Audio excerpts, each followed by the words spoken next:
అందరికీ నమస్కారం. నా పేరు షాహీన్.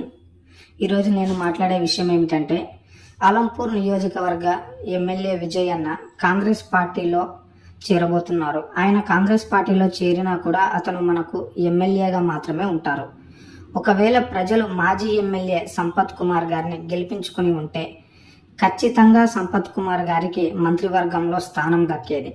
దానివల్ల ఆలంపూర్ నియోజకవర్గ అభివృద్ధి కనీసం మన ఊహకు కూడా అందేది కాదు.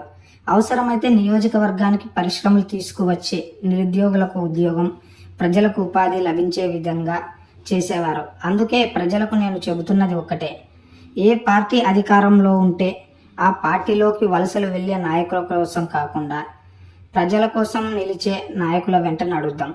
ఎందుకంటే ఈరోజు వాళ్ళు బీఆర్ఎస్ అధికారంలో ఉంటే బీఆర్ఎస్లోకి, కాంగ్రెస్ అధికారంలో ఉంటే కాంగ్రెస్లోకి, బీజేపీ అధికారంలో ఉంటే బీజేపీలోకి